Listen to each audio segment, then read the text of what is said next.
Hi, I'm Candace. And I'm Ripley. And I'm John. And this is Comicsplaining. The show where we have hyper-defined ear pockets. I hate them so much. Unfortunately, yes.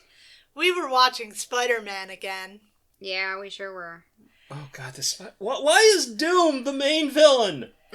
Great question. And it got us on the subject of superhero ear pockets. Yeah. Because we saw Captain America, and his costume is weird. He does have those. It's not like he's the only one who has them, though. No. It's a thing, but they don't usually try to focus on ears too much, because...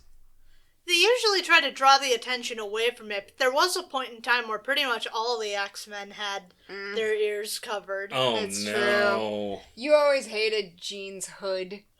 Because it doesn't make any sense. Right, it's the hair that bothered me about that. I can't wait. I mean, Scott does have that problem, too, but he also has a visor, so it kind of makes sense. Right, it draws the attention away. Yeah, but, like, the thing is, though, because Captain America, he's always drawn, his fucking ears are always drawn a particular way. Usually what it is there's actually a hole in the hood, so his ears are just out. That's weird, too. It's very weird, and I hate it. And I have said many times how much I hate it. Ripley can attest to this. The way they did it in the MCU is such an improvement. It is such an improvement, dude. But in the Spider-Man cartoon, which we were just watching, it's like a fully drawn, defined ear, but it's colored the same color as his hood, so it looks like a hyper-defined ear pocket. Yes. Yeah, that just, like, is skin tight, hugging his ears. You know, some people are into ears.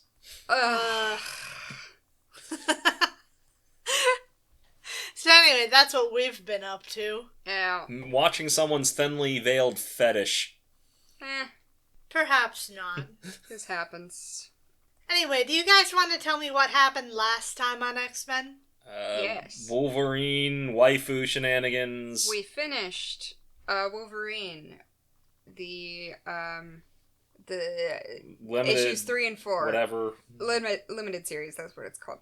Yeah. We finished that. Things happened. Wolverine kills his waifu's dad. Yeah. Oh, yeah, and then she let him go because she was... Because he was dishonoring... Her dad was dishonoring the family because he was in charge of, the Yakuza. And she took up his sword, and for a second, she was like, now it is my duty to kill you. But no, I'm going to marry you instead. No, that's not what happened. Well, that's what... no, that's right, they did get engaged. Yeah, the Emperor himself has invited the X-Men... I forgot. ...to, the marriage of... very long name waifu and Logan. Yeah. I Lady forgot because I Mariko hated of it. Clan Yoshida. Yes, and Logan. And Logan. Just Logan. That's all he is. He's Logan. Logan, no last name. Or Logan, no first name. Take your pick. It's unclear. Other things happened before that. That was just the end. I mean, the woman who wanted Logan didn't get him. Yeah, they almost hit a train, or a train almost hit them. It's what's her face's special spot on the train tracks. Yeah. Yukio's special spot on the train tracks, where I imagine she tries to kill herself. Or I mean, tries that not to was kill herself. Kind of the implication, though, was that yes. The number of people in Japan who jump in front of a train is... unfortunately high. Yes. Not zero. Yes. So, Not great taste there, Chris, but not a lot of stuff was in great taste. But also not usually in front of a Shinkansen. People don't usually want to cause that much trouble with their deaths. Yeah. Kind of missed that. They got ambushed by ninjas, Yeah. and then she killed Logan's friend Asano. Yeah. And that pissed Logan right off. Well, yeah. And Generally doesn't she like also it. ended up killing Yukio's abusive husband. Yep. Which Or solves the husband problem. Mariko's, yeah. Yeah, fuck that guy. Yeah, fuck him. Mariko's abusive shitbag husband. Mm-hmm. So that solves the husband problem entirely. If he's dead, well, hey, Not an issue. Logan and Mariko's love can blossom. The path is clear. Yeah, all it took was someone else killing him. Right. Because Logan is not allowed to. No. Definitely not. Mariko did not enjoy that. Yeah, but Yukio, it's fine. Well, she's not involved. Yes, exactly. Logan shut down, what's-his-dick's, Lord Shingen. I think it's meant to be Shingen, but... Shingen? Yeah, Okay. I would say Shingun. But I would hazard to guess a lot of people over the years have not known how Japanese is supposed to be. Well, I wish y'all had corrected me before I said Shingen like 20,000 times. I only really noticed it on... Look, I want you to know, I've edited all 4 of these, and I only really noticed it on the second 2, so... I noticed it the whole time. Fun fact about me is, I've mentioned I'm a reformed weeb. In college, I did take 2 semesters of Japanese. 1 semester! So I did notice it. There's a very particular set of noises that Japanese uses, and the j. I think they do have it. With a but, J. Like, it's with a J, yeah. It's represented with a J, G is G, and always G. Yeah. If you're representing it with Romanji. That's just... But, you know, I didn't bring it up because I honestly didn't care that much. Yeah, that's, I mean... I didn't notice it until the... Look, I was editing and I didn't notice it until the second round, so... Well, Lord Shingen. Got it. Which is... It sounds awkward. Shingen. Shingen. Yeah. It does sound awkward to say. It sounds awkward, but that's how it is. It's very particular. It sounds like a name a white person would come up with. Well, I mean... yeah, No, so... look, Mariko is a real name. Mm-hmm. I don't think Shingen is. Well, I would assume that was his last name? well, they're of Clan Yoshida, though. Oh, true. That's the family name, then. Yeah. So, assuming they're not, assuming she's not Mariko no Yoshida, which is a convention that hasn't been around in a millennium. Right. I'm a history nerd, I know these things. We know this. But the fact that... Everyone knows this by now. Anyway, this isn't helping with the recap. Look, I don't really care about Wolverine's shenanigans in Japan, okay? Okay, look. You guys have largely... feel like we covered all the important things, so let's move on. Oh. The third thing we read was, Was a coherent story from What's-Her-Face. And Nascenti. Jinx. It was about Rogue. She was a lot younger than I thought she was. Well, it's a story from her childhood. Okay. Her childhood, that was recent? Now, wait, no, it was recent because the implication was this was the thing, that this was right before the mission that... No, I don't think so. I think so. I think it was the first mission that Mystique took her on. I assumed... Which was not necessarily the one that we read her. I assumed that was the one. I didn't sync this up at all with the timeline. This was just something I pulled out. I figured, but I assumed this was a flashback to right before, See, I actually thought that at first too, but I kind of decided that wasn't it because she was definitely way too young in that B story. Well, that's the thing about Rogue. That I know she's gonna keep on getting younger. Yeah, but not that young. Like, True. in that story we read, she was like a young teenager. That's true. Oh, wee babby. So I guess it's just a matter of how young does Rogue get. Not that young. But yeah, so that's what we read. She'd manifested her mutation, so she was... Well, I think she already had The outfit she was wearing implied she couldn't touch people. Well, yeah, that was kind of the whole thing. Right. And that was why she didn't want to kiss the boy. She did not want to kiss the boy. So we've got a clear time period. She's pubescent. Mm-hmm. Yeah, so like 14-ish. Yeah. Somewhere between 14 and 16. Younger than that. Adventures somewhere 13, 14. Yes, same. But then art styles are not good for guessing ages. Anyway. At least she looked like a child. Yes. Anyway. She kissed a boy, she got his memories, she decided she was never going to do that again, and decided she was going to join Team Evil. I mean... Join team, this is my mommy. This is my mom's job. Being evil. Well, one of my mom's jobs. One of my mom's job? Both of my mom's jobs. Yeah. True. Both of my moms do this job. So I'm going to join in the family business. Yep. I'd say that's a good summary. Alright, well, first up for us is New Mutants 5 from March of 1983, written by Chris Claremont, penciled by Sal Buscema, inked by Bob McLeod, colored by Glynis Wein, and lettered by Tom Orzechowski with a cover by Armando Gil. Mm. In his office, Charles Xavier tries to get to his feet. He stands easily enough, but as soon as he tries to take a step, the teacher collapses to the ground in pain. He's still no more capable of taking even a single step on his own than before. But where's his chair? At his cry, Lilandra rushes in from the other room. It's the same old. No one really knows why this is happening to Chuck. More alarming to him right now is that with this episode, he's lost his mind link with the New Mutants, and now can no longer get to mainline teenage drama. Oh boy.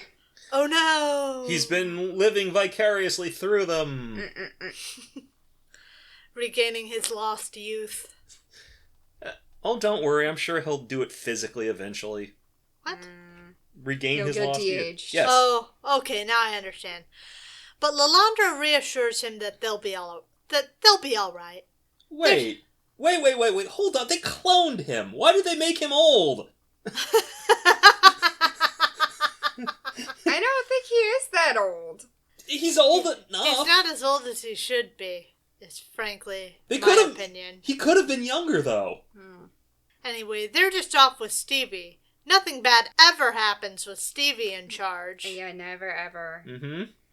We catch up with Hunter and her young charges at the fair. Yowza, yowza, yowza! Step right up and see the sights! There's plenty to see and do. Berto in particular is having a ball, or throwing one, or shooting targets, or even catching a biplane ride with Danny. Okay, now you're just showing off. As a rich kid, it's hardly his first plane ride. His father even owns several planes. Amazing. But the pilot's barrel rolls are enough to send adrenaline surging through their veins. Next up, the lot look on as some motorcycle riders from Team America ready their bikes for their next performance. Team America. Fuck yeah! Fuck yeah! America! Fuck yeah! Ready their bikes for their next performance. The recently reunited team bicker amongst themselves, which to Roberto seems like a golden opportunity to get some autographs. Cowboy obliges. El Lobo not so much. El Lobo? I'm sorry, we've had an El Lobo in Thor, actually. Do you remember this? Vaguely. He was a dictator, or... No, was he a was revolutionary? yeah, he was a revolutionary. Well, Yeah. now he rides a motorcycle. Yeah, same guy, definitely. Definitely the same guy. Definitely. In fact, though, he is kind of a dick to the young Brazilian. I wonder why. This isn't the whole of Team America. Cowboy Wolfie and Are You Ready are missing about half their number for this show. But Cowboy's just glad they're here at all. It's for a good cause, but that's not what brings Mr. Third Person El Lobo here. He's here by the dictates of friendship, and he's not alone in that. While he's less of a weirdo about it, Reddy's in the same boat. But the show's about to begin, so the whole bunch head to their respective places in the arena with no inkling that Team America had been targeted by a figure with binoculars, signaling to someone named Kenny Uchio that they're to take them alive. Unaware of the danger facing them, the boys put on a grand show for the spectators, pulling stunts before the awed crowd. They're then ready for a race to cap things off. The flag drops and the men are away, but they've barely left the starting line when suddenly a massive explosion sends them flying off their bikes. Rip. As the men attempt to pick themselves off the ground, the whole group of gun-toting mooks flood the arena, headed straight for them. Huh. Up in the stands, the crowd can tell it's going wrong. Like, wow. Perception, I guess, is good there. They rolled well. Most begin to panic and flood towards the exits, but our heroes are made of sterner stuff than that. Even without Chuck's mental link, Sam isn't willing to sit by and watch Team America get flattened. So despite the risk of being seen, he blasts into the fray, sending goons flying in his wake. Shoom. That's the sound he makes. That was very demonic. He makes a shoom, whatever that's supposed to be. I love comic book sound effects. They make no sense. It's fine. It's not the worst. Back on their bikes now, Team America joins the fight, running down more of the ne'er-do-wells on their bikes. Now Sean too joins the fight. She possesses one of the mooks, using him to stun blast his comrades. Yes, because that's what those are. Because of course they are. They can't be guns. No. Well, they did say they wanted them alive. That's true. That lasts until someone gets to her host, stopping his rampage before popping off a blast at Sean herself. Luckily, the girls got Stevie there to tackle her out of the direct way of the explosion. Yeah, why are they using explosives if they want people alive? They don't want them alive. Fuck True. them, I guess. Yeah, fair. Next up come Rain and Berto. They do as they do, kicking more anonymous goon ass. But up above the mix, the leaders of this attack force aren't happy. They were supposed to be drawing out Team America's mysterious protector, the Dark Rider. The Dark... Is this some sort of, pitch for another series entirely? I think it's wrapping up something that happened in another series. Ah. Instead, they got this shit. The head bitch in charge orders her subordinate Harada to fix it, and we see his silhouette behind Stevie and Karma as they dig themselves free of the wreckage from the explosion. Harada, the Silver Samurai, demands they step aside. That's something on his chest. That sure is a look. It's A flower. I was gonna say a sphincter. Sean attempts to employ her powers to stop him in his tracks, but it's no use. He resists her best efforts, then swats her aside with his still-sheathed sword, and down goes Sean. Sam, furious at what just happened to his friend, charges in, only for he too to be bashed aside, now lying still on the ground. El Lobo, suddenly no longer on his bike, steps up with a gun from one of the fallen goons, threatening to fire on the samurai. If so, he needed to jump on that shit. Yeah. His hesitation costs him dearly, and the Silver Samurai chucks a shuriken at the gun, exploding it and downing Wolfie in the process. Wolfie. Suddenly comes the roar of a motorcycle engine. This time none of Team America's. Wow, a motorcycle, you say? If like, there were no motorcycles anywhere, that's completely shocking. No. Didn't see that coming. This time it's none of Team America's. Gasp. Instead it's their mysterious protector, the Dark Rider, clad in all black leathers.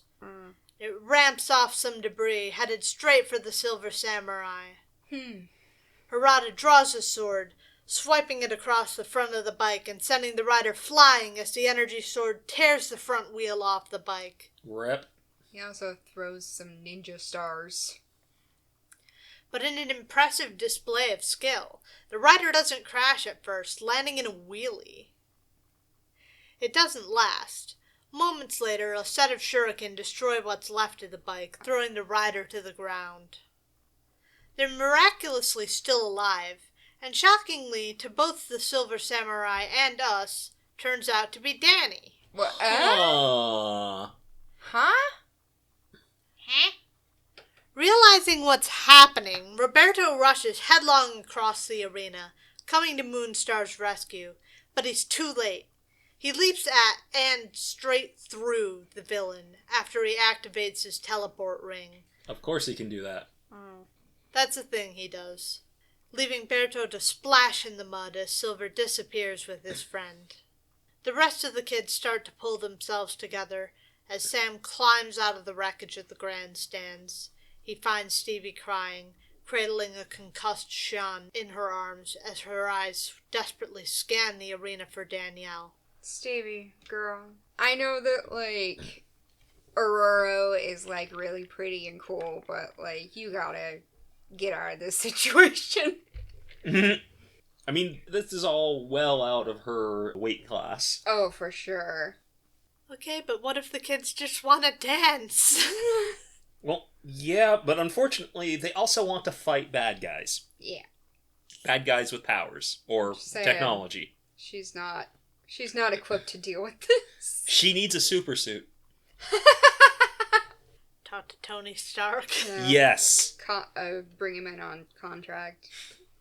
Later, Danny awakens redressed in a strange new outfit. Don't like that. Unclear as to where she is.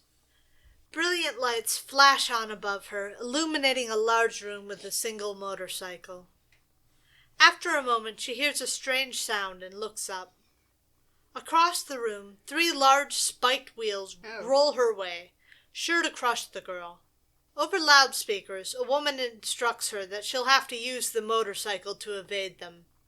She desperately tries to get the bike to go, but she's never ridden one before, and at the last moment has to bail, diving away as the wheel wrecks the motorcycle. She realizes as another of the wheels closes in on her that she's in deep shit without the bike that was supposedly the key to survival. It's coming too fast for her to get out of the way. She flinches, crying out for her grandfather, but the wheels have all stopped. Huh. From the doorway, the Silver Samurai has returned, bidding her to follow him.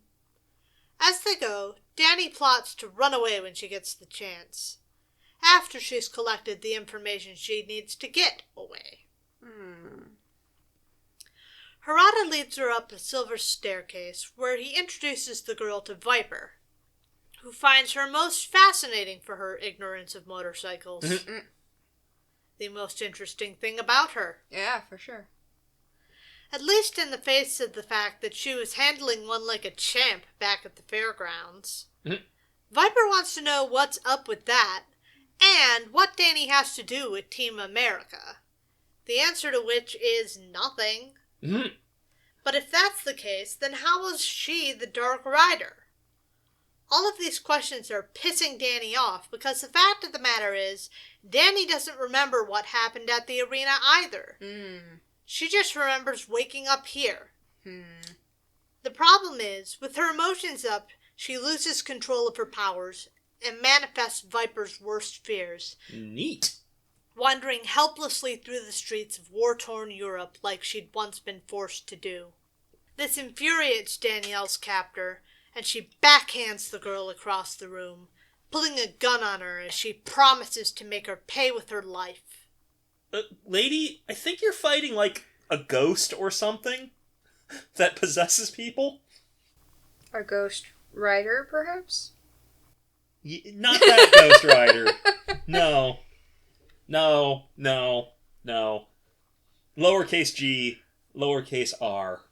Back at the mansion, the group sit in Charles' study as he attempts to mentally reconnect his link with Danny to no avail.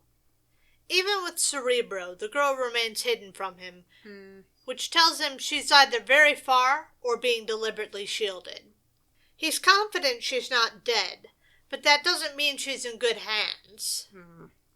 Colonel Rossi's here with some briefing files on these guys they were fighting earlier, and they're some bad operators. Oh yeah, I can see that. The Silver Samurai and Viper, once Madam Hydra. Yep. Yikes! I was like, I recognize her, though. The first woman to have ever attained the position of Madam Hydra What a trailblazer. Girl boss. You love to see fucking female fascists. I bet she's a TERF, too. Queen.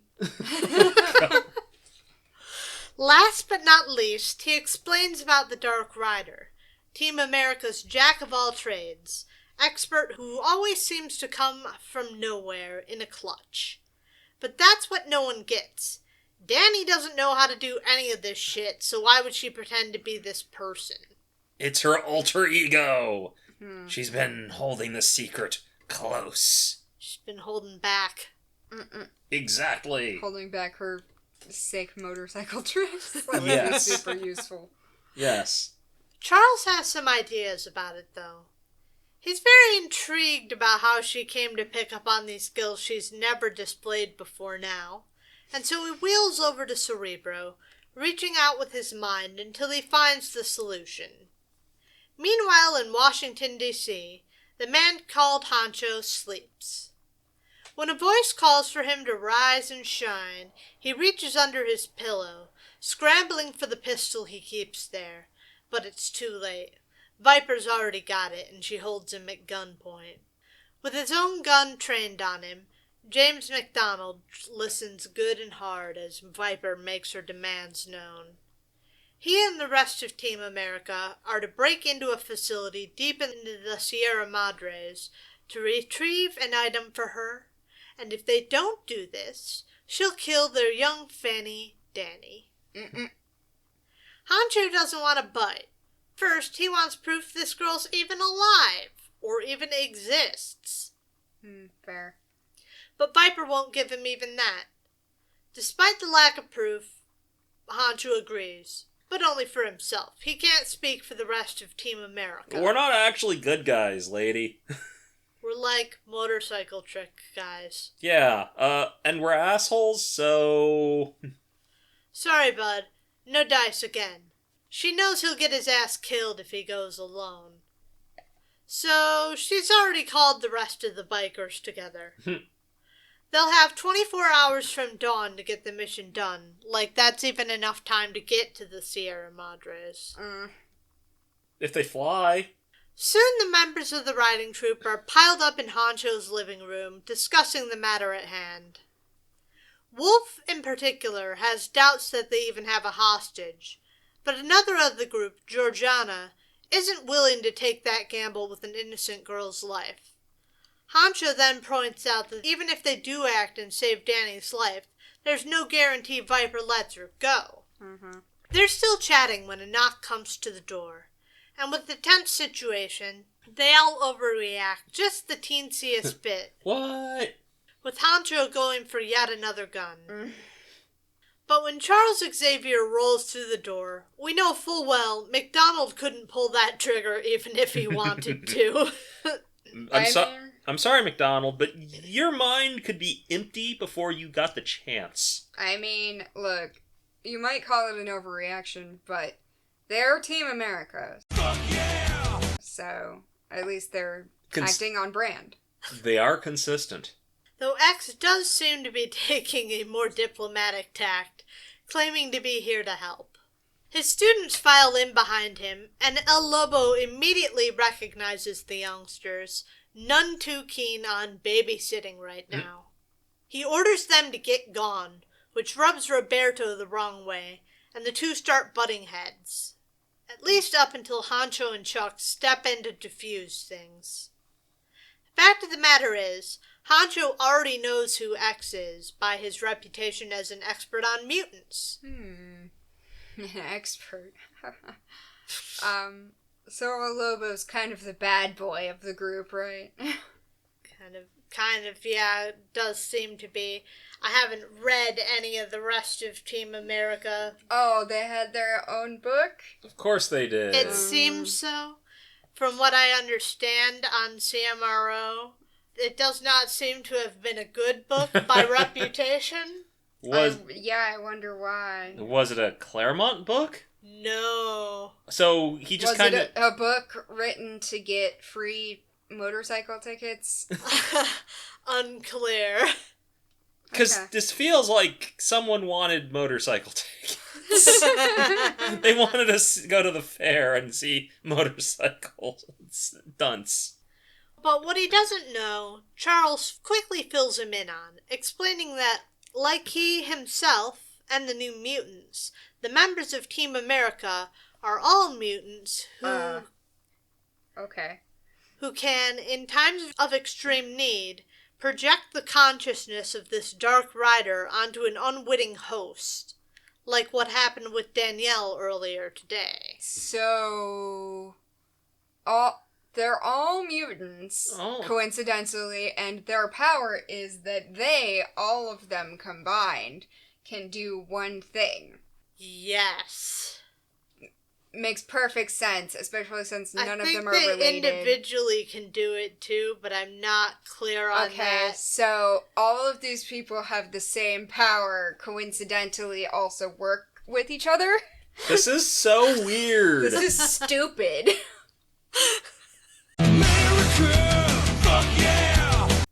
This is dumb as hell, man. Chris, did you have to write this? Is that what happened? It might have been mandated. Blink twice if you had to write this, Mr. Claremont.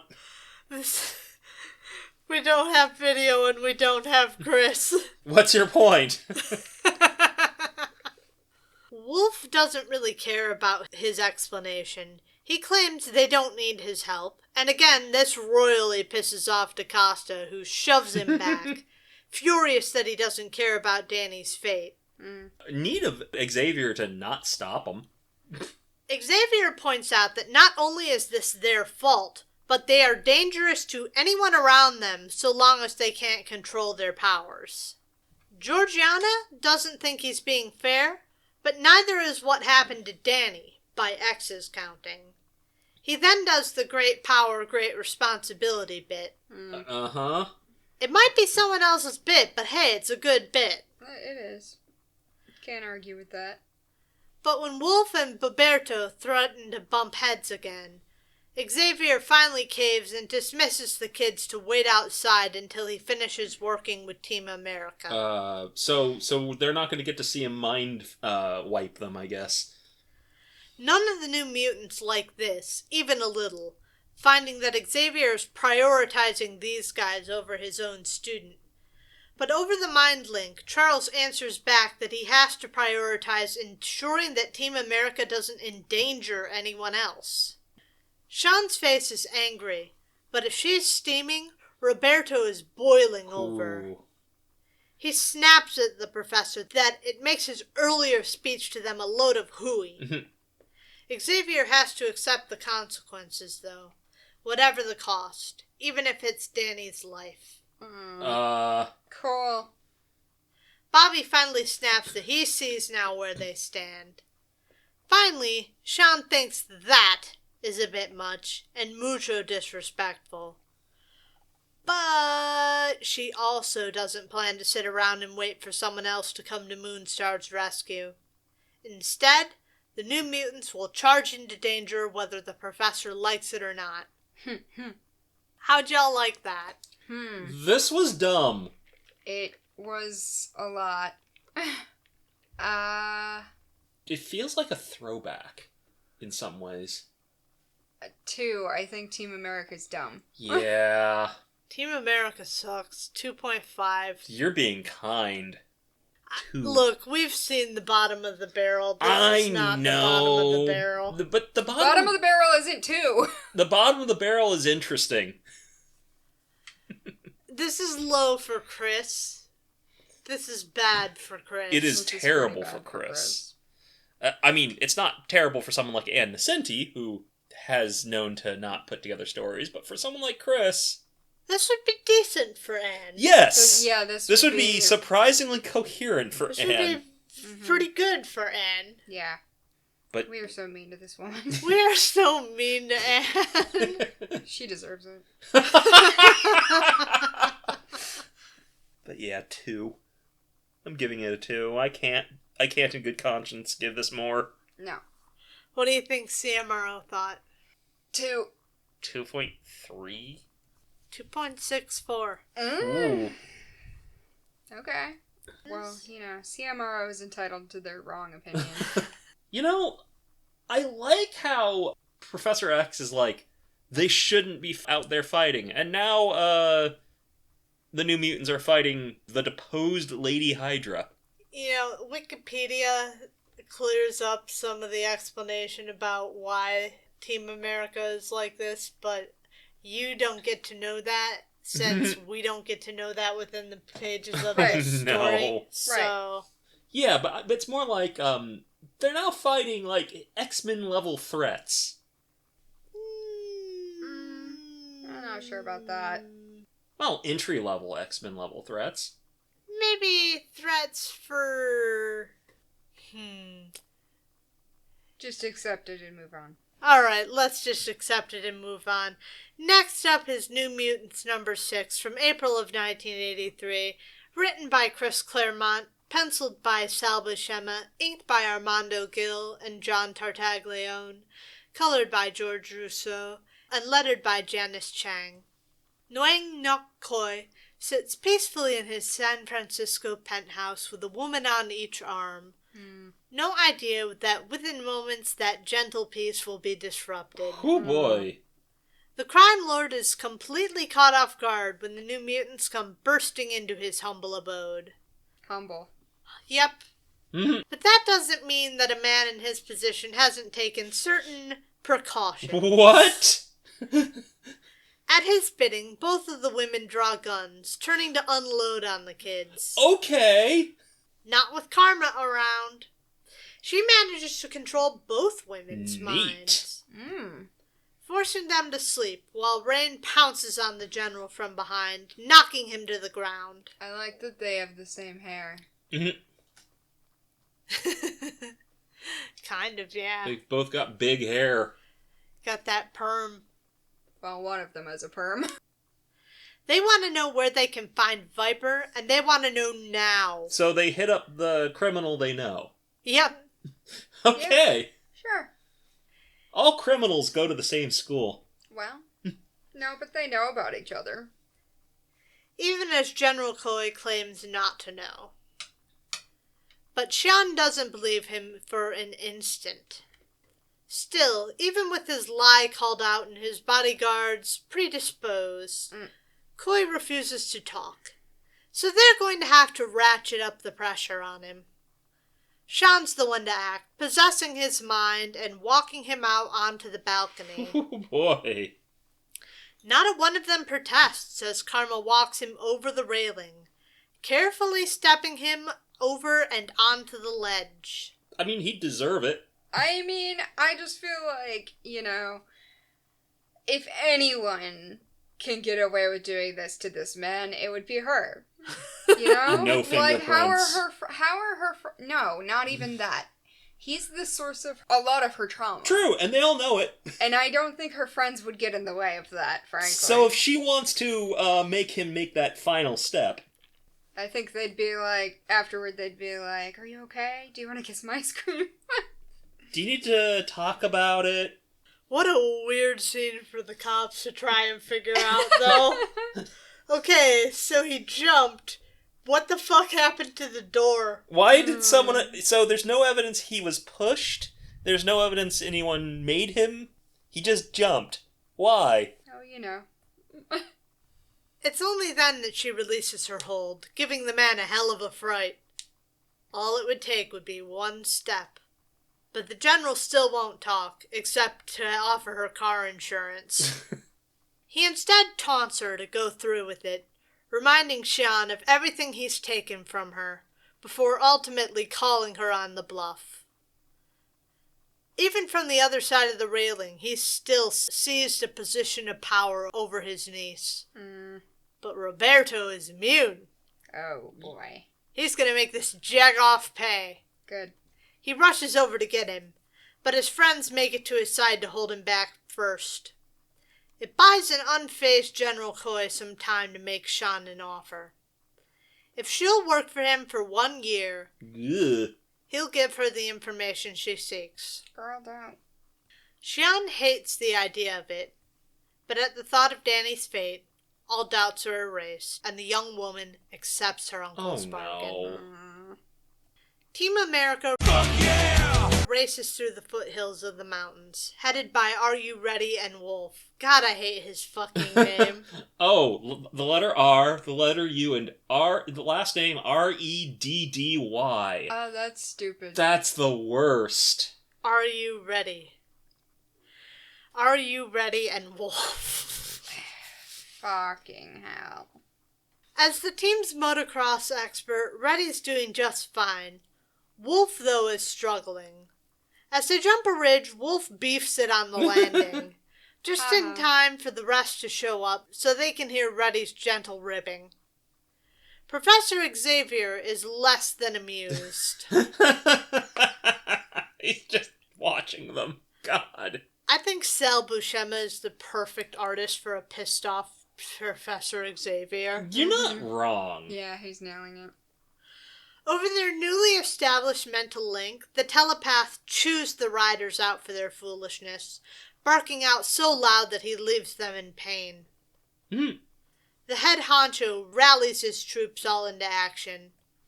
Within moments, Wrench is hard at work getting Wolf's bike back to shipshape, and that frees Honch up to yell at the men responsible for screwing around, reminding both of them that Danny's life hangs in the balance. X himself sits parked in the Blackbird with Lalandra, halfway between the groups so he can contact both telepathically. It's a choice. Despite that, it's proving to be a strain, and keeping up with Team America's antics is making keeping tabs on the New Mutants nearly impossible. Fucking rip.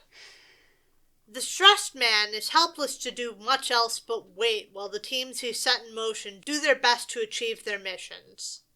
We next find ourselves with Danny in Big Sur, California, attempting to find a way out of her cell and her predicament. She wonders if she could use her spirit forms to frighten her guards into letting her out, but ultimately, she'd probably just send them off panicking while she remains stuck. If only she could use her powers differently, and if wishes were fishes, she'd have a meal to go with her freedom. A lone camera oversees the girl as she paces her confinement, and at the other end of that camera stands the Silver Samurai, looking somewhat less intimidating than usual in a bathrobe. A little weird. Watching on. He's very wide. Soon he's joined by an also bathrobed Viper. Okay. This is that kind of relationship. So this is what can bring a far-right Japanese ultranational and an actual honest-to-God Nazi. He thinks Danny should be killed now. But Vipes isn't ready for that just yet. She wants to unleash her inner artist about this and just hasn't found the right touch yet. But she can tell something else is bugging Kaneuchi. So she sidles up to him, asking what's good. And the answer is not a damn thing, my sweet. His father, Lord Shingen, is dead, and his inheritance has instead gone to Mariko, who's going to marry some gaijin idiot. Furious, he pulls out his energy sword from somewhere and slices an innocent table in two. Rude. But Viper reassures him that it's all okay. Once they finish with this caper, it'll be off to Japan for them, where they'll finish off Logan and Mariko should they interfere with his reclamation of what's rightfully his. She really has nothing, doesn't she? That's why she's riding on his coattails. Who knows? We're probably never gonna find out. She's got this army of Nazis, right? Yeah, but I feel like that's all she has. Like, I don't think she has money. I think that's the problem. I think he's the money. When we next catch up with Team America, they've finished their journey, still with time to spare.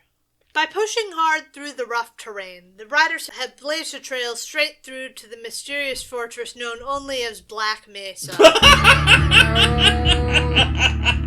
Boy. I realize that's probably a complete coincidence, but... I restrained myself and didn't make a million jokes, actually. I would not have. As Are You Ready and Wolf settle down for a well-deserved rest, Cowboy drops down from the ridge to let them know Hancho and Wrench have made it to the exterior wall, scaling it to get their prize. He's surprised to see them sleeping, but Chuck explains that not only have they earned it, but they're also catching some more telepathic lessons in the process. So they're not really sleeping. Okay. Something Cowboy doesn't really envy. X is really mastering that whole splitting his attention between both teams thing, can't you tell? Mm-hmm. For sure. Yeah, he's definitely splitting his attention. He's definitely not giving one team more attention than the other. No, definitely not. Anyway, Cowboy gets back to work on the bikes with Georgiana, who doesn't get a cool stage name like the guys. Yeah, the one woman on the team. Meanwhile, Honcho and Wrench continue their infiltration of the fortress, and we learn it's full of AIM beekeepers. AIM? See, I'm telling you, Viper has no money. She's out of money, and she's using the Silver Samurai for cash. And now she's sending these guys in to fuck with AIM. Mm-hmm.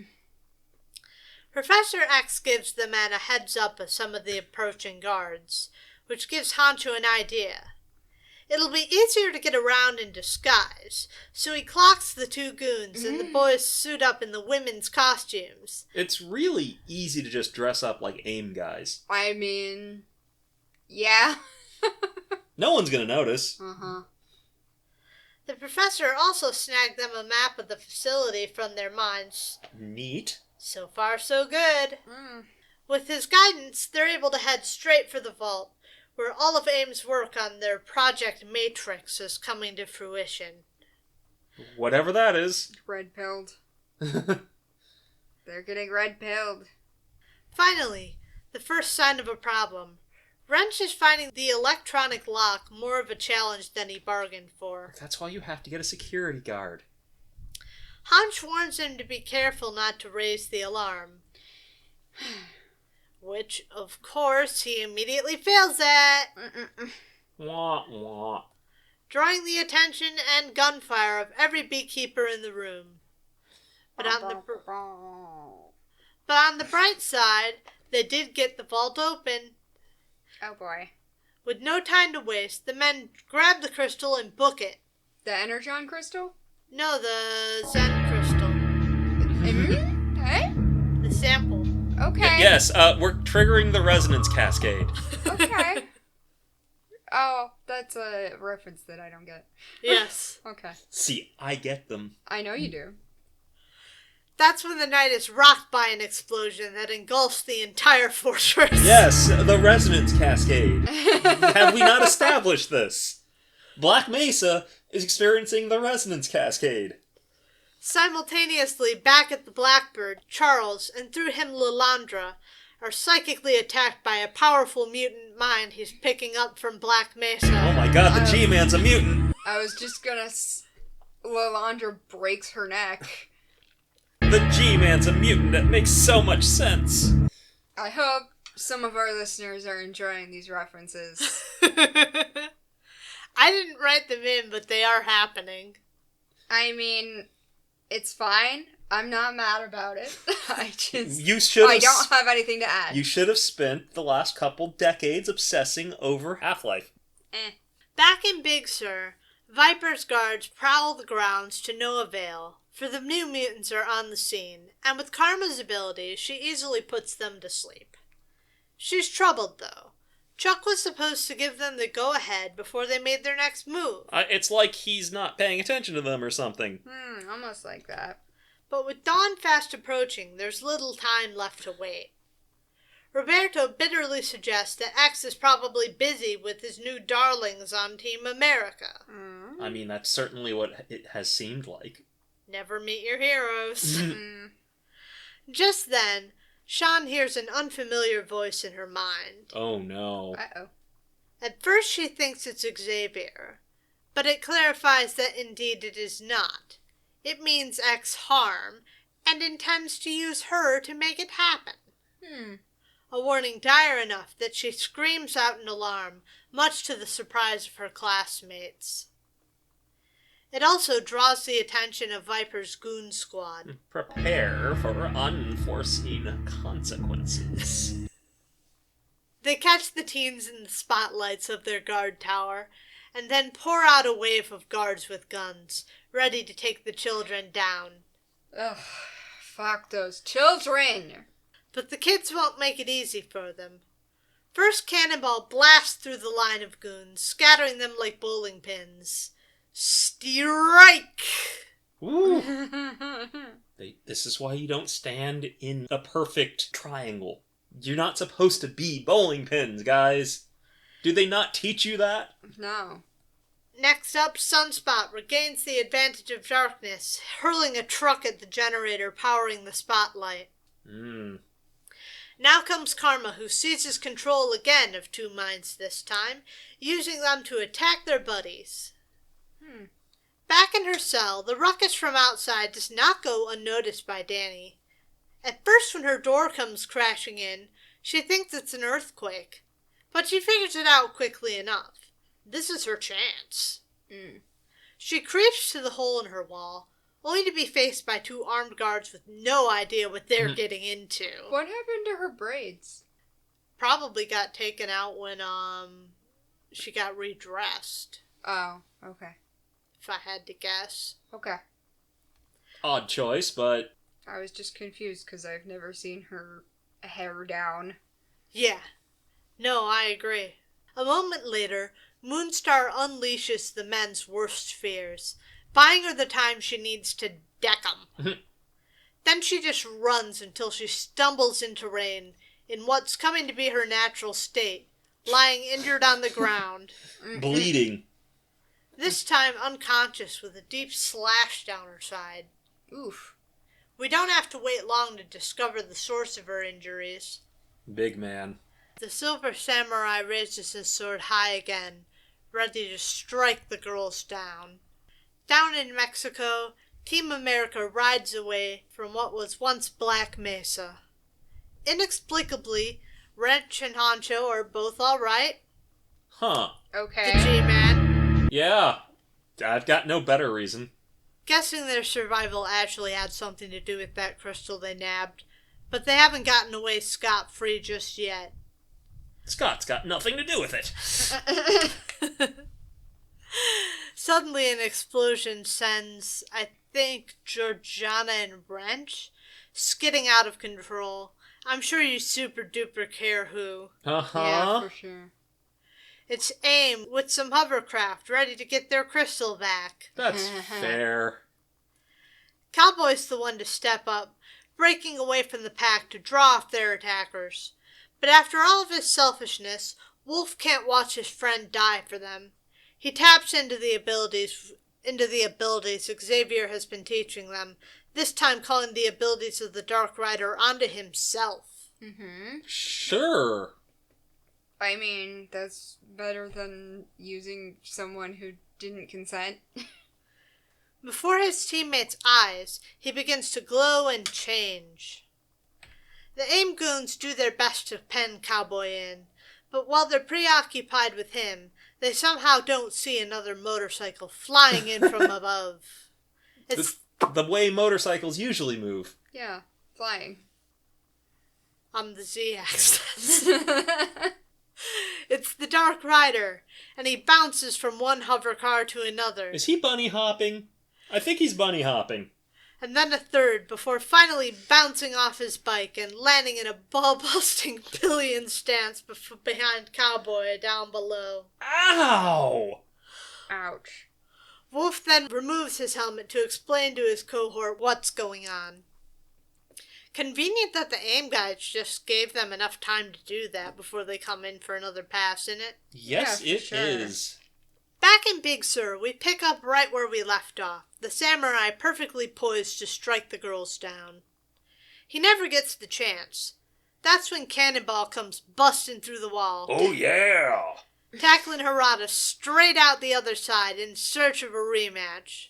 But Sunspot steps up, insisting it's his turn instead.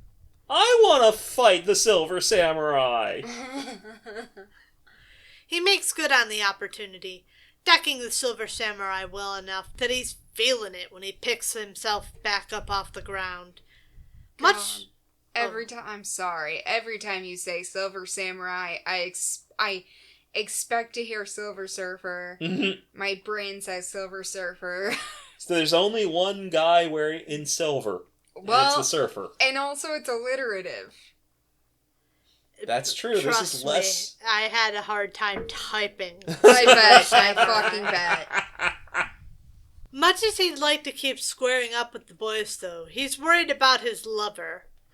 And so he activates his teleportation ring, leaving DaCosta on his second go to just swing at empty air where just moments ago his opponent stood. God damn it. Poor Bobby. It's almost as if he has an uncanny sense telling him she's in trouble. This is bad writing, Chris. For at this very moment, Viper and Karma are engaged in a showdown. Vipe's trying with everything she has in her to point her gun at Sean's head. Our artist is losing motivation to draw that weird sphincter on his chest. I mean, the art on this page is not exactly great. It's not bad, though. I wouldn't say this is bad. Something weird is happening here. It's not up to, like, the par of X-Men usually, but it's not bad. Not even up the par of this series, though. This series has been pretty, Mid? yeah. It's still, it's still getting its footing. Wait till we get to Bill Sienkiewicz. That's gonna be a wild run. Looking forward to it. Vipes is trying with everything she has in her to point her gun at Sean's head, and Sean is trying her best to possess her so she doesn't do that. That's fair. The villainess's will is powerful, but the distraction of the samurai's arrival is all that's needed to finally conquer her mental defenses. Viper turns her gun instead on the Silver Samurai, threatening in Karma's voice to fire. As soon as he hears that, Kenny Uchio knows what's up, but he doesn't have time to deal with it. Instead, he just knocks Viper out, momentarily incapacitating Sean while he and the lady make their getaway via teleport. Sure. Fuck this shit, I'm out, I guess. Yeah. We next check in with Charles as most of Team America make it back to the Blackbird, sans Wolf and Cowboy.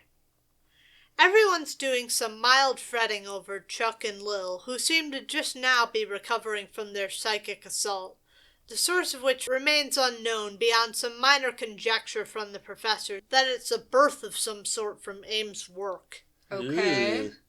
But finally Chuck shows a little more concern for the children in his care. Right, them. They're important. He's got to get back to them. But Team America calls a stop on the play.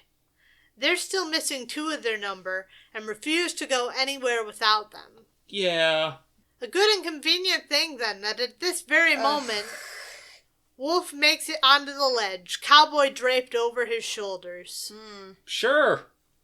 Back at Viper's hideaway, the kids are all reunited, and Danny and Sean embrace, the former taking a little ribbing for the getup Viper suited her up in. They're a bit concerned at first about Rain, but her healing factor's already starting to kick in, so it's on to the next matter. Danny heard all about this deal Sean made with her uncle, and she refuses to let her go through with it on her account. But Sean won't budge, and before the argument goes any further, Xavier mentally butts in, demanding to know why the kids moved in without his go-ahead. Chuck, why do you think? Karma answers that she did try, but he wasn't answering, which seems to be good enough for him. I guess he also knows that he could have done better there, even without the attack. Yeah. No shit. Xavier oh so generously concedes the point, since it worked out anyway. Responsible as ever. And explains that they'll be there shortly. Suddenly, his mental image shifts before Sean's. And only Sean's eyes. In her mind, a voice speaks her name, sinisterly laying claim to the girl's body and soul. And Sean screams out, dissolving in hysterics before her confused friends. Before anyone has a chance to react, Floating in a boat offshore, Viper and the Silver Samurai decide to tie up some loose ends. With the press of a button, her fortress explodes. Oh, God. And somewhere in the skies, Xavier cries out in panic, the mental link with his students suddenly and violently severed. Unfortunate. Well, new group of dead children. Congratulations, Professor.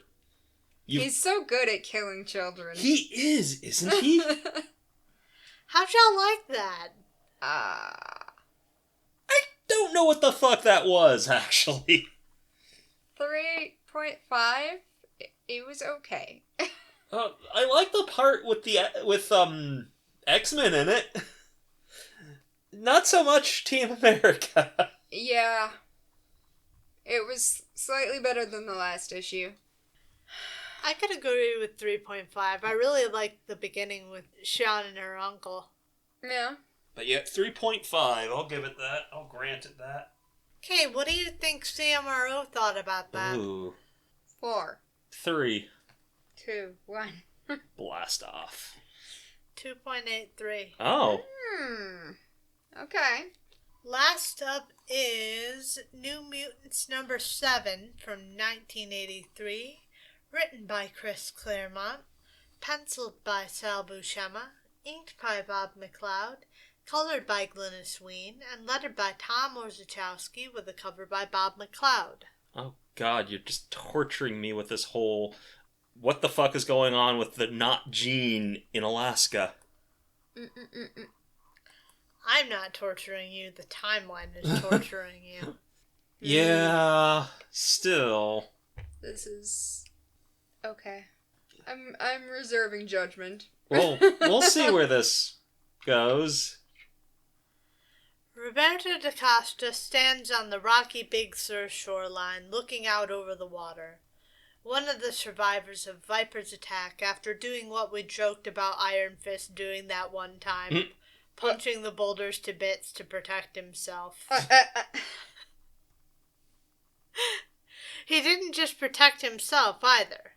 In the aftermath, he rescued Sam from the sea as well. The Kentucky boy didn't know how to swim.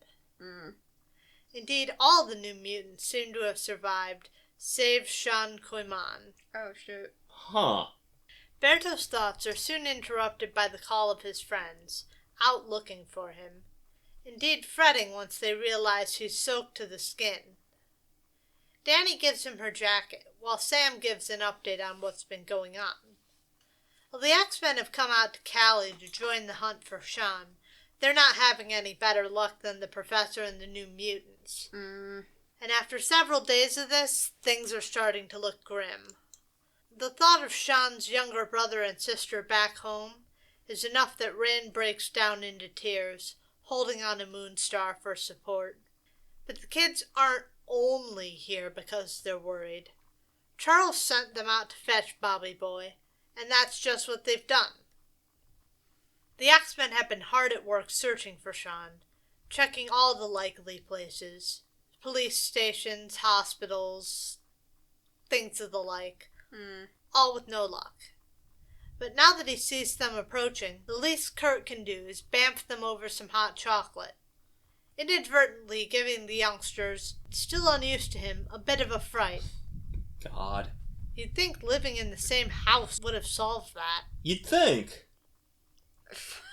Rain calls him a demon. Yeah. Rain, that's not cool. You'd think. You'd think she'd be over this. Jesus Christ. Very fucked up, Rain.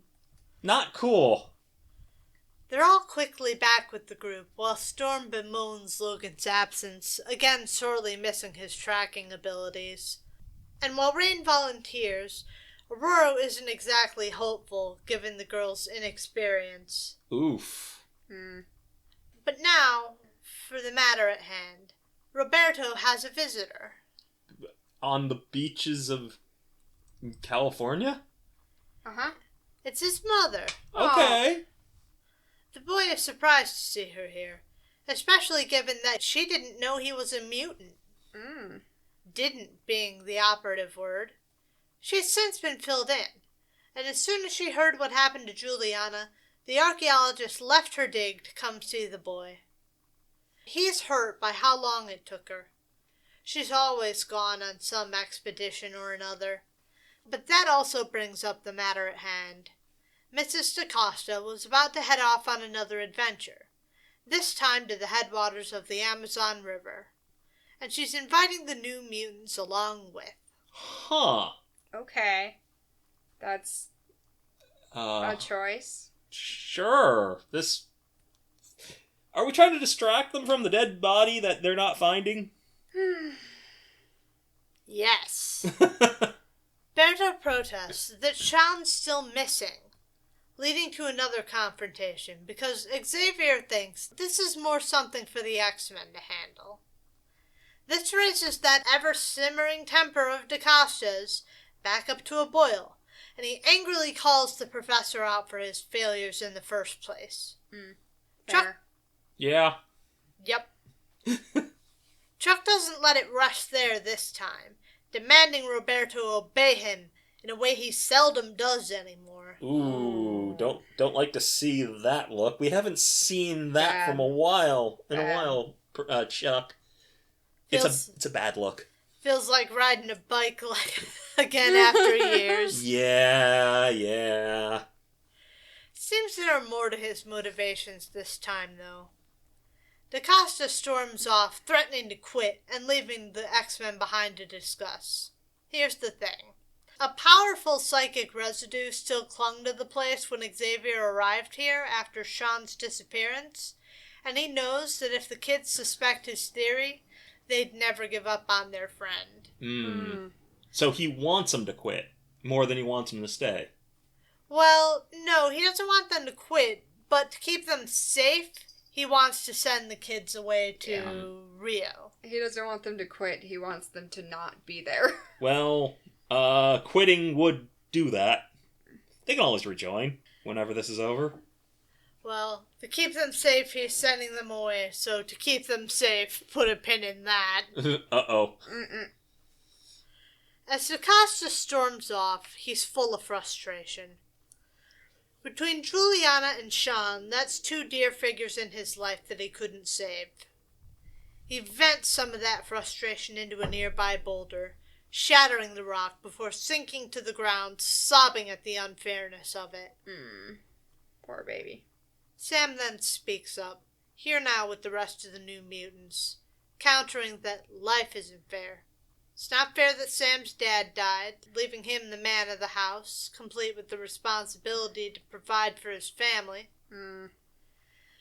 First, Roberto isn't particularly receptive, but Guthrie crouches down to his level, encouraging his friend to keep living. Bobby's still not fully cooled down, resistant to the idea of just moving on and forgetting Sean. But Danny disagrees. That's not what they're doing. What they're doing is getting out from underfoot while the X-Men continue the search for their friend. Yeah. With that settled, the kids then head off with Mama DaCosta to Rio. It's time to party in Rio! Because that's the mood! That's definitely the mood! Come a week later, and we meet up with the kids exiting a limo onto the palatial waterfront mansion where Roberto grew up. Oh, right! Money! Yeah. He's rich. And not just him, but his father as well, albeit in a very different style. That of a houseboy, son to a maid who also worked on the estate, and a driven young man who vowed to one day own the place. Ooh. The kids meet up with the butler, who snootily informs them that they had a formal dinner date with Papa DaCosta later that evening. I love getting dressed up in my own home to eat dinner. Yeah. Rich people, man. Later that evening, when the businessman arrives, things are a bit awkward. They start off strong with Emmanuel forgetting what he'd been told about the missing Sean. An honest enough mistake, but things don't get better from there. Oh boy. As soon as Pop starts asking about Nina's upcoming journey into the Amazon, the tension ramps up. He finds it too dangerous a place for her to go, despite having several of his geologists working in the same area. Yeah, but they're disposable. Exactly. They're not his wife. Exactly. And that's part of the problem for Ma. They have plenty of money now. There's no point in plundering the natural resources of the rainforest. But for a man like Emmanuel, who worked his way out of poverty, this is the height of foolishness. All of this plays out before the eyes of the New Mutants, largely just cringing to themselves at the display. That awkward moment when you're at your friend's house and his parents start arguing in front of you. As Pops excuses himself from the table. The next day, as the New Mutants step out onto the streets, it's Carnival. They really are partying. Holy shit. Our friend's dead, but hey! Convenient timing, I guess? It's Carnival! Because Rio. It's quite the show for the kids, especially Sam, who gets kissed full on the lips by a passing reveler. They'd like to join in the fun, so the kids drop by a costume shop to get some new duds. At Sal's costume shop. Yeah. Sam's nervous about the party they're going to tomorrow. Fear's easily assuaged when this wrongly labeled text bubble from Danny reminds him that there'll be girls there. They're all having a fun time trying on new costumes, including over-sexualizing Moonstar as usual. When one of the shopkeepers comes in to Mrs. DaCosta's side, informing her of a limo waiting outside. Assuming the car was sent by her hubby Dearest, she slips outside, but the truth is nowhere near as benign. As soon as the woman is out there, she's immediately accosted by a pair of Hellfire Club soldiers who drag Nina into the idling car, ready to speed away. The funny thing is, the car was made. They just asked for her. They asked, and she showed up. Well, the car is made in a different way, too, because Sam spots the trouble, immediately firing up his blast field, and he comes crashing through the shop window, determined to give chase. He doesn't make it far. Moments later, he's intercepted by an axe swinging through the air, sent flying into a nearby building before it topples atop him. Ouch. I wonder how much of that Professor X is going to have to pay for. Professor X or Roberto's dad? Roberto's dad can probably afford it. I'm not so sure about X these days. The rest of the kids are soon outside, torn between giving chase and coming to Sammy's aid. But they don't get either option as Sam's attacker steps forward, warning them to mind their manners unless they want to get hurt. But that's Roberto's mommy, and he doesn't care how big this axe guy is because he's not the most creative at naming. God. His name is X, and he has an axe. Sure is. Correct. Sure does. Cool. New Mutants is really going great lately. It's good. It's so good. You know, when it felt like Chris was just kind of finishing somebody else's story, that was one thing. Why this? Axe. He looks like Mr. T, also. He does. Well, this axe guy, he's gonna get him out of the way so he can rescue his mom. And he sunspots up and charges in to slug Axe. But before he gets a chance, the villain lays him out. Danielle, too, tries her best, calling on her spirit forms to scare Axe off like the foes before him. But I guess he's immune to fear. And he's racist. So he backhands the girl, leaving only Rain, who dashes off down a nearby alleyway. With the kids dealt with, Axe ducks back into the limo, which speeds off down the Rio de Janeiro streets. Yeah, now that he's beat the shit out of some children. Sam watches him go, still too out of it to follow. Instead, he gets back with the rest of the pack, or the ones left. Rain's missing. Not again. Though that mystery is solved moments later, when Rain calls Danny over their shared rapport. A mind call. Wonder what that sounds like when it's ringing. She didn't run away. At least not in fear. She's been chasing the limo in her wolf form. Yeah. Still on the trail of the Hellfire Club. After nightfall, the kids have found their way to the club's hideout. Crouched on the roof, the trio discuss what to do. Berto's a wreck, worried about losing another dear someone in his life. Understandable, actually. Poor kid. But Danny's got some news on that. Per Rain, she's safe for now. But come dawn, their employer will be around, and then things are more up in the air. If only Magnum P.I. were here. Wow. Wow. We're really not getting past Magnum, huh? Nope. And that little idea from Sam gives Roberto an idea. Oh boy.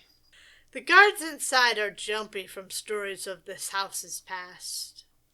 Haunted, they say. Their fears aren't assuaged when a howl cuts the air. Oh my god. Axe, for one, is unconcerned, writing it off as a horny dog. The other guys aren't convinced, still hella nervous, so one of them ventures out of the living room to investigate. At first things seem quiet until a voice coos, "What kept your lover?" The goon whirls in the direction of the voice, faced by 3 scantily clad women atop the stairs, beckoning him upwards. Despite his earlier concerns, the guard discards his weapon, climbing the stairs towards his heart's desire. He's a simple man to please, but that pleasure is short-lived, as before his eyes the women's faces begin to shift and morph to monstrous figures, reaching out to him with clawed hands. Terrified, he stumbles backwards, falling down the stairs with a cry. Yarg! Yarg! An exhausted Danny finally lets the illusion drop, but there's no time to rest. The guard's buddies, hearing it scream, pour into the room, opening fire in the girl's direction. And so she reaches deep with her powers, finding nightmares for each of the trio of men to face. Oof. Ooh boy. The ensuing chaos throws the Hellfire goons off so much that they never see rain coming. One of them looks like he's melting. Hell of a thing to be afraid That's of. quite a nightmare to have. In her lupine form, Rain leaps down from the second-floor landing, and then she's on the men. Danielle's not far behind, and between the two of them, they quickly lay the men out. While the girls are busy cleaning their clocks, in the living room, Berto bursts through the wall. Oh yeah! Ready for the rematch with Axe, but the mutant is prepared for him. His axe to Mama DaCosta's throat, fully willing to cut the woman down should he make another move. Roberto doesn't take a single step forward, instead opting for his notorious ground pound attack, splintering the floor beneath Axe's feet, sending him sprawling. Opportunity now open, Sam blasts into action, rescuing Mrs. DaCosta before blasting away with her in his arms. That just leaves Berto, who challenges Axe to get to his feet and face him. The fight doesn't last long. Oh boy. Without the element of surprise, Axe's advantage is shot, Yeah. and he goes down after just 3 blows from the boy, which, to be fair, is better than most fair. I mean, Yeah. he punches him once, he gets, as if that's the best you could do. It wasn't. A few days later, and the New Mutants are hard at work, loading up Nina's plane for their journey to the Amazon. They're mostly in a light mood, with the exception of one stormy little rain cloud. Aw. Roberto's still worried for his mother. He might be on to something. Unbeknownst to any of the kids, 2 men, Sebastian Shaw and Emmanuel DaCosta, sit discussing Nina's kidnapping. Specifically, how it went wrong. Oh no. Shaw's got some thoughts on that. Emmanuel wanted her taken alive, which was the main problem. No one expected the New Mutants to be as effective as they were.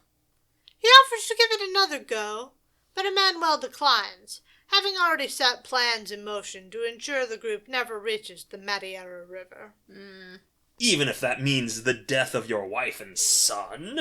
Dun dun dun. Oh no. Not them. The road to Rome. Not the Romans in the Amazon. God damn it. God damn it. You already know about that? I know about the Romans in the Amazon, yes. Of course John does. Of course. Damn it, I was really hoping to surprise you with The Marvel that. Romans in the Amazon. I've run into them. I was really hoping to surprise you with that. Sorry, I've already encountered the Romans in the Amazon. The Amazon. Anyway, how'd you like that? That was weird. I don't really know what Chris is cooking with this stuff.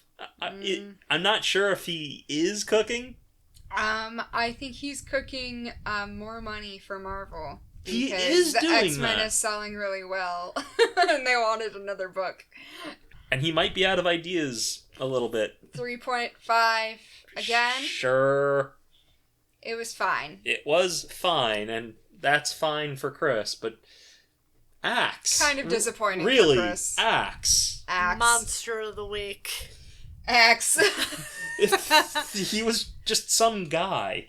He was just some guy who happened to have an axe. And that he made that his whole identity. He sure did. 3. What did CMRO think? What do you think, CMRO? 4. They loved it. It's 3.5. They thought it was okay. 2.93. Damn. They hated it more than we did. Alright, well that's what I've got for you guys this week. A little bit longer than last time, huh? Yeah. A little bit. That's okay. Well, that's what happens when there's not a lot of words. And then there are a lot of words. It balances out, right? Perfectly balanced. Like all things should be. Anyway, let's run through our closing shit real quick. If you would do us a real quick favor and run through the buttons down below. Like, subscribe, and hit that bell button for us if you want to hear more from us. We're over on social media. We are on Tumblr, Twitter, and Facebook. The Twitter formerly known as X. Yeah. It's Twitter. It's fucking Twitter.